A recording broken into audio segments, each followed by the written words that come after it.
Magandang hapon po sa inyo mga katusok. Meron po tayong ayusin ngayon na Aerox 155. Magpapalit po siya ng brake shoe. Yung brake shoe po niya is rebonding po siya.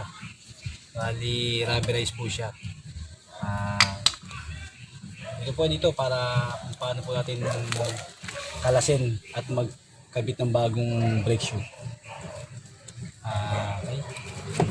Nagamit po tayo ng 12mm po na socket wrench. 12mm po ito. Socket wrench po kailangan gamitin nyo para matanggal nyo po itong sa may tambucho, sa may exhaust. Tama ba ako?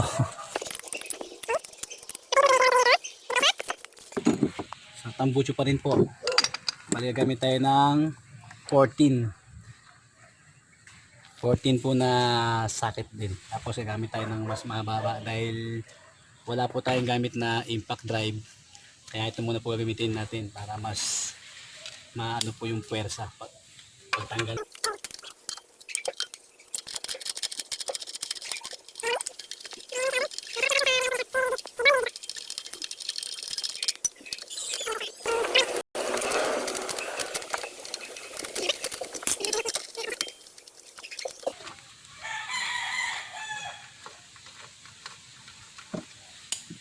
Sawakan nyo po itong pipe para hindi po siya agad bumaksa.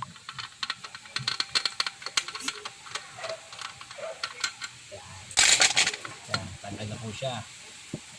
Katusok. Okay.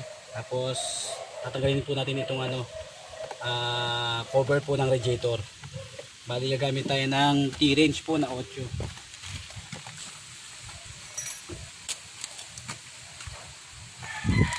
Ito po, bali ito, ginawa ko lang po ito, winelding ko.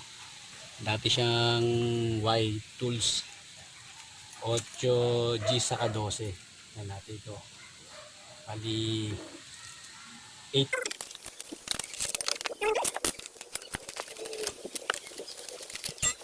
Yan, mga katusok.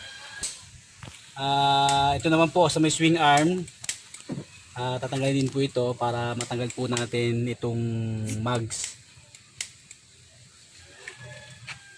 Ito po, bali gamitin natin is 14mm po. Gamit ulit po tayo ng ito, mas mahaba na naman tawag dito, extension.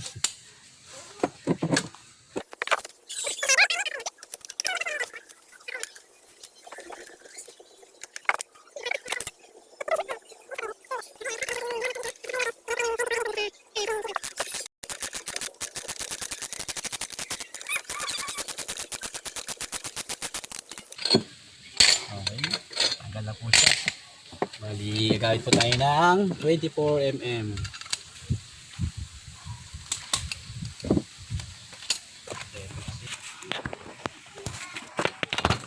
Ayan. Tanggal po agad. Tapos, gamit ulit po kayo ng ang socket wrench naman para mas mabilis yung matanggal itong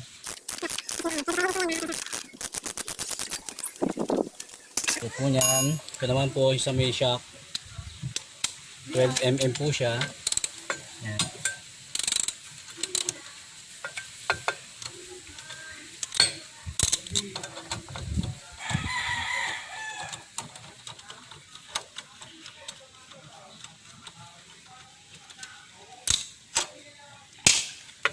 Tanggal na po siya mga katusok.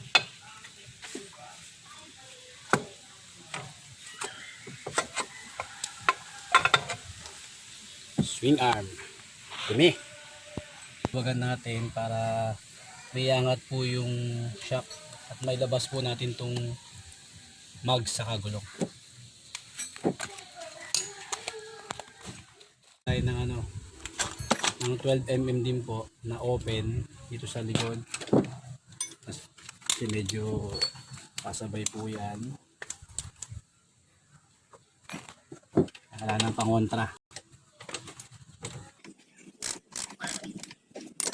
Ayan. Kaya yung spacer, makakalas na po natin itong mags.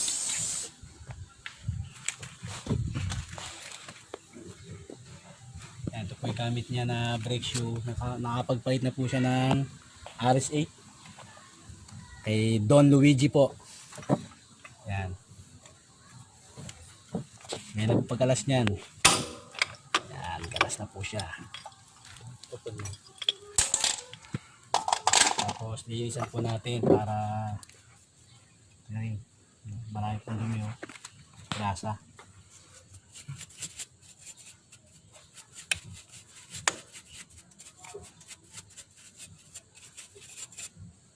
Gamitan po natin ng ng degreaser.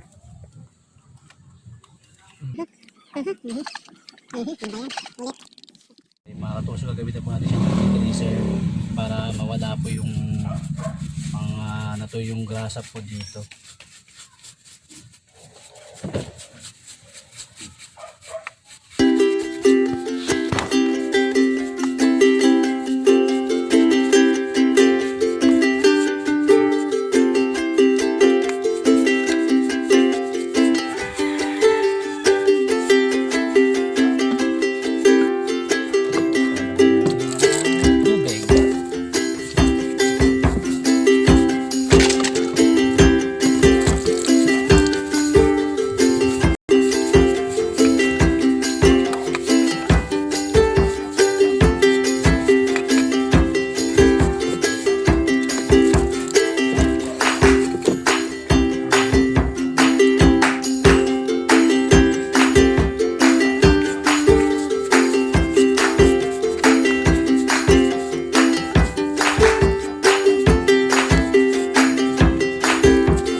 Okay, yan po. Tanggal na po yung dumi. Ready ko lang ito. Itong ano ba? Kakabit na po natin itong brake shoe na pinabanding ko po. Rubberized po siya. Ito po pagkabit. Unahin nyo muna po yung sa taas. Then hatakan nyo po itong nasa baba na. At ito din po isa. Yan. Okay na po. Pasok na po siya mga katusok. Tapos linisan po natin yung mags niya.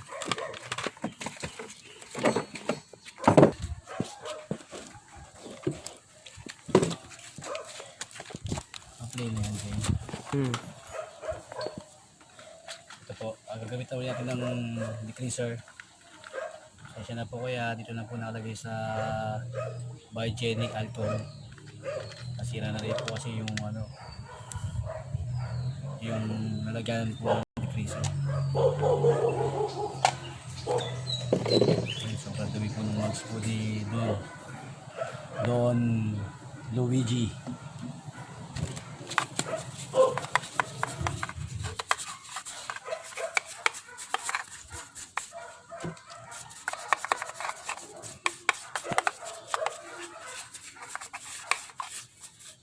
Dumi. Bakit kayo ng boses nyo? Yung. Yung dumi.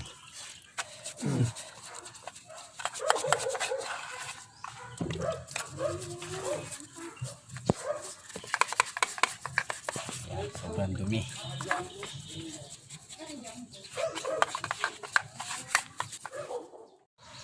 Okay po, nakakabit na po natin yung mugs ni Don Luigi.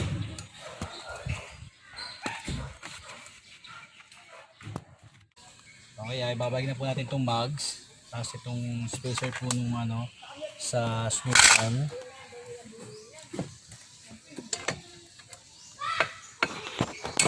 Yan. Layan natin yung nut sa taas.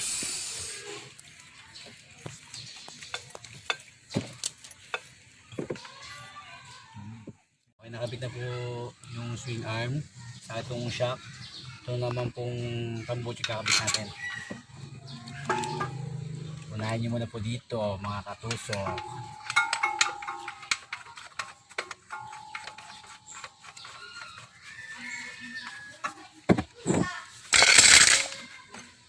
Sa ilalim. Dalawang 12mm.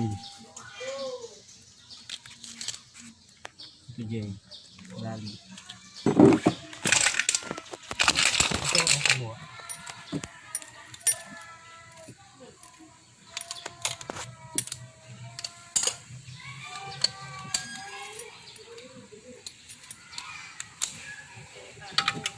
Yayamanin.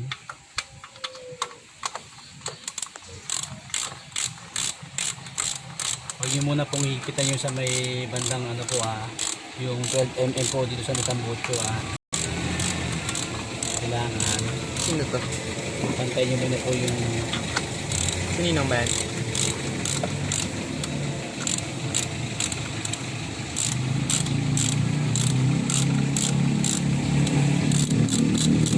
hindi ka ba?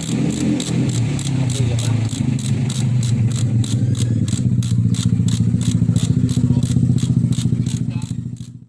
Sige po natin ito kung wala po siyang squeaky sound yung gamit po natin na brake shoe na pinabanding po natin. Okay, mga katusok, ito ko na po itong kinabit ko na brake shoe na rubberized po. Tingnan natin kung wala na siyang squeaky sounds or pagmakapit.